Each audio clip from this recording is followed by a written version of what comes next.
Ng araw sa inyo lahat. Tatalakayin natin ngayon ang Kabanata 35 to 36 sa El Filibusterismo at babasahin ko ang buod nito. Amen. Ito ang buod ng Kabanata 35. Ang pamagat ay ang piging. Isang marangyang handaan ang ginanap sa bahay ni Don Timoteo Pilais bilang selebrasyon ng kasal ng kanyang anak na si Juanito Pilais kay Paulita Gomez. Dumalo rito ang mga mayayaman at makapangyarihang tao sa lipunan kabilang na sina Padre Irene, Don Custodio, Benzaib at si Simon. Habang nagaganap ang piging, lihim namang inilagay ni Simon ang kanyang plano ng paghihiganti. Isang lampara na may pampasabog. Ang pagsabog nito ay magpapasimula sana ng revolusyon laban sa mga Espanyol. Gayunman, nalaman ni Basilio ang tungkol sa plano at binalaan si Isagani, dating kasintahan ni Paulita. Sa huling sandali, nang mapansin ni Isagani ang lampara sa piging, mabilis niya itong inagaw at tinapon sa ilog. Kaya hindi ito sumabog. Dahil dito, nabigo ang revolusyon ni Simon. Matapos ang insidente, nagsimulang magtago si Simon. Alam niyang siya ay nasa panganib matapos ang pagkabigo ng kanyang plano. Sa buod na yun, maraming mahalagang pangyayari ang naganap doon. Tulad ng plano ni Simon sa kanyang paghiganti gamit ng lampara na may nilagyan niya ng pampasabog at hindi natuloy ang kanyang plano na magiganti. Natin basahin ng buod. Dumako na tayo sa mahahalagang pangyayari. Babasahin ko na lang. Ito ang mahalagang pangyayari na naganap sa Kabanata 35. Isang marangyang hapunan ang isinigawa sa bahay ni Don Timoteo Pilais bilang selebrasyon ng kasal ng kanyang anak na si Juanito Pilais kay Paulita Gomez. Dumalo ang mga tanyag at makapangyarihang tao sa lipunan tulad ni Padre Irene, Don Custodio, Benzaib at Simon. At pangatlong mahalagang pangyayari ay habang naganap ang piging, lihim namang inilagay ni Simon ang kanyang plano sa paghihiganti, isang lampara na may pampasabog. At ito pa, si Isagani na dating kasintahan ni Paulita ay hindi imbitado sa kasal, ngunit nalaman ang tungkol sa lamparang may bomba mula kay Basilio. Sa huling sandali, iniligtas ni Isagani ang lahat sa pamamagitan ng pag-agaw sa lampara at paghagis nito sa ilog. Kaya hindi sumabog ang bomba ni Simon. At nabigo ang revolusyon ni Simon at nagsimula siyang magtago matapos ang pagkabigo ng kanyang plano. Yun ang mahalagang pangyayari sa Kabanata 35. At pumunta naman tayo sa mga tauhan. Ito ang mga tauhan sa Kabanata 35. Si Simon, ang may lihim na planong pabagsakin ang gobyerno sa pamamagitan ng pagsabog. Pangalawa, Isagani, dating kasintahan ni Paulita, iniligtas ang mga bisita sa piging sa pamamagitan ng paghagis ng lampara sa ilog. Paulita Gomez, ikakasal kay Juanito Pilais. Juanito Pilais, mapapangasawa ni Paulita, isang mayamang binata.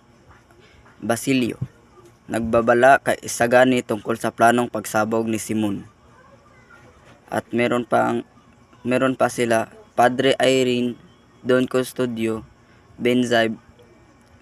Ito ay mga makapangyarihang panauhin sa piging. Yun lang ang mga tauhan sa Kabanata 35. At sa kanilang tagpuan ay sa bahay ni Don Timoteo Pilais. Doon naganap ang selebrasyon ng kanilang kasal. Ito ang mga talasalitaan sa Kabanata 35. Piging, isang maranyang handaan o salo-salo. Lihim, isang bagay na hindi dapat malaman ng iba. Sabuatan, sekretong plano o pagsasabuatan para sa isang layunin. Paghihiganti, paggawa ng masama bilang ganti sa isang naranasang kasamaan. Pagsabog, matinding pagsabog na maaaring magdulot ng pagkasira at kamatayan. Pumunta na tayo sa mahalagang mensahe at aral sa Kabanata 35. Ito ang aral at mensahe sa Kabanata 35. Ang matinding galit at paghihiganti ay maaaring mauwi sa pagkabigo kapag hindi ito maingat na isinasagawa. Minsan, ang mga hindi inaasahang tao ang nagiging bayani sa sitwasyon. Tulad ng ginawa ni Isagani, ipinapakita ng kabanatang ito ang kahinaan ng isang planong nakasalalay lamang sa isang paraan ng paghihiganti. Sa kabila ng pagkabigo ni Simon, makikita natin ang tunay niyang intensyon, ang pagbabago sa lipunan mula sa pang-api ng mga dayuhan. Yun lang ang aral at mensahe na makukuha natin sa Kabanata 35. Na ang galit ay hindi susi para matagumpay ang layunin. Punta na tayo sa Kabanata 36. Ang pamagat ay kagipitan ni Benzaib. Ito ang buod sa Kabanata 36.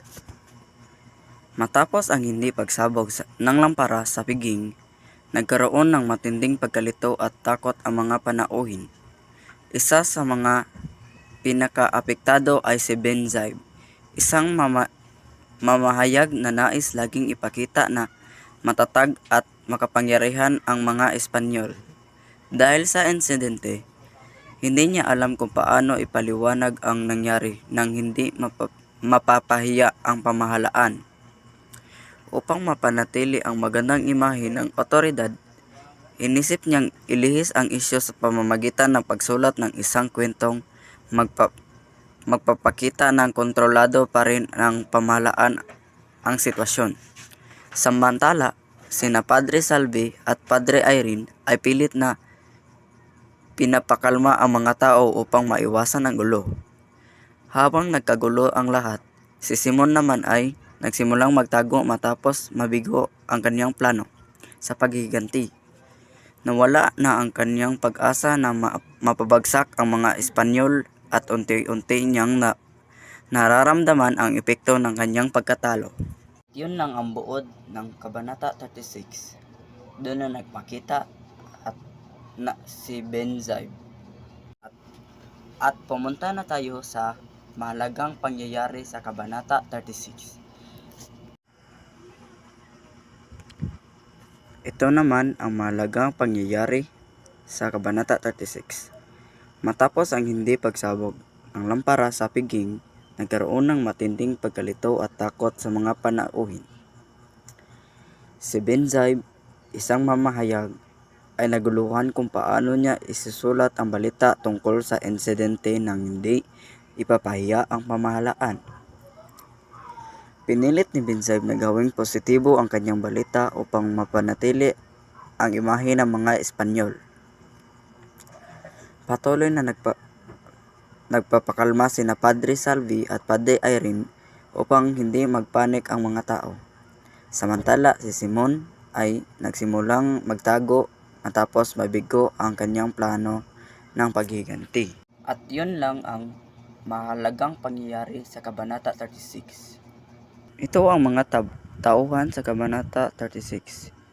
Benzaib, ang mamahayag na nais kontrolin ang impormasyon upang mapanatili ang kapangyarihan ng mga Espanyol. Isa sa mga pari na nangangamba sa nangyari ngunit pilit na nagpapakalma sa publiko. Padre Irene, isa ring pari na gustong panatilihin ang kayusan sa kabila ng takot ng mga tao. Simon, nagsimulang magtago matapos ang kanyang nabigong plano sa piging. Yun lang ang mga tauhan sa Kabanata 36. At pumunta na tayo sa kanilang tagpuan. Ang kanilang tagpuan ay sa Manila, ang lungsod kung saan nagaganap ang investigasyon at pagkalat ng balita tungkol sa hindi pagsabog sa lampara.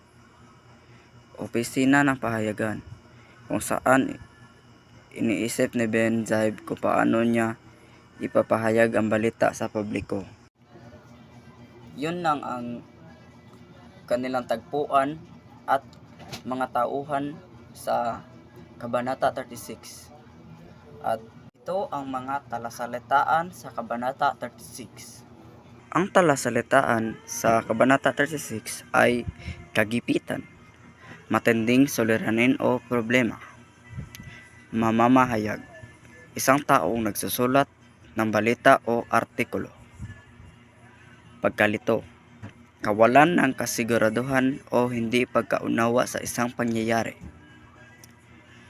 pagtatago, pagsusumikap na hindi matagpuan o mahuli, pananakot, pagpapahayag ng banta upang takutin ang iba. Yun ang mga talasalitaan sa Kabanata 36. At pumunta na tayo sa aral at mensahe ng kabanatang ito. Ang aral at mensahe sa Kabanata 36. Ang media ay may malaking kapangyarihang hubogin ang opinyon ng publiko, kaya dapat natin itong gamitin sa katotohanan, hindi sa kasinungalingan. Ipinapakita ng kabanatang ito ang takot at kawalang katiyakan ng mga may kapangyarihan kapag naharap sa isang hindi planadong sitwasyon. Ang kasinungalingan ay maaaring mapanatili pansamantala, ngunit kalaunan ay mahayag din ang katotohanan. At yun ang mga aral at mensahe sa Kabanata 36 na hindi dapat magsinungaling para sa ikakabuti ng masasama. So, yun lang ang aking report sa Kabanata 35 at 36. Salamat sa pakikinig.